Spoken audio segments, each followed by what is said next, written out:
अफ़गानिस्तान की सत्ता की कमान मुल्ला बिरादर के हाथ में आ गई है।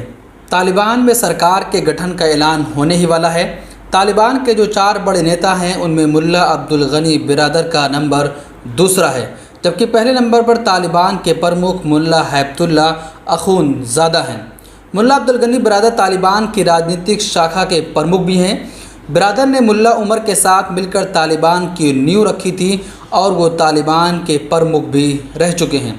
बिरादर को 2010 में पाकिस्तान के सुरक्षा बलों ने कराची में पकड़ लिया था और 2018 में उन्हें छोड़ा गया था। सूत्रों की माने तो तालिबान के संस्थापक मुल्ला उमर के बेटे मुल्ला मोहम्मद याकूब और शेर मोहम्मद अब्बास भी सरकार में अहम पदों पर मौजूद हो सकते हैं। अफ़गानिस्तान से अमेरिकी सैनिकों की वापसी के बाद तालिबान ने तेज़ी से आगे बढ़ना शुरू किया था और तमाम शहरों को जीतने के बाद काबुल पर भी कब्ज़ा कर लिया था। बीते कई दिनों से तालिबान के नेता सरकार गठन की कोशिशों में जुटे थे।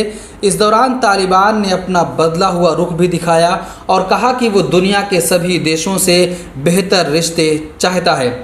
तालिबान ने यह भी कहा कि उसने महिलाओं को भी हक देने की बात कही है, लेकिन कहा है कि उन्हें इस्लामिक नियमों का पालन भी करना होगा। आपको बता दें कि पंजशीर इलाका तालिबान के लिए एक बड़ा चुनौती बन गया है। हालांकि तालिबान ने अपना लक्ष्य हासिल कर लिया है, लेकिन पंजशीर उसके सामने चुनौती बना हुआ है। पंजशीर पर कब्ज़े के लिए तालिबान और पंजशीर को आज़ाद रखने की लड़ाई लड़ रहे लड़ाकों के बीच जंग भी जारी है। पूरे मुल्क में यही एक प्रांत है जहां पर तालिबान अभी तक कब्ज़ा नहीं कर पाया है, नहीं तो बाकी पूरे मुल्क पर तालिबान का कब्ज़ा हो चुका है।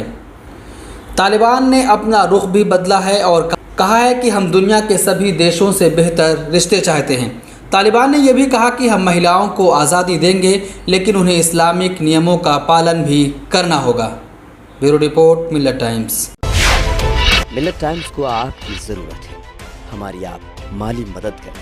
हर महीने सिर्फ 100 रुपये और 1 साल के लिए एक साथ सिर्फ 1000 रुपये। रकम भेजने के लिए यहाँ दिए गए फ़ोन पे, गूगल पे और पेटीएम नंबर का इस्तेमाल कर सकते हैं।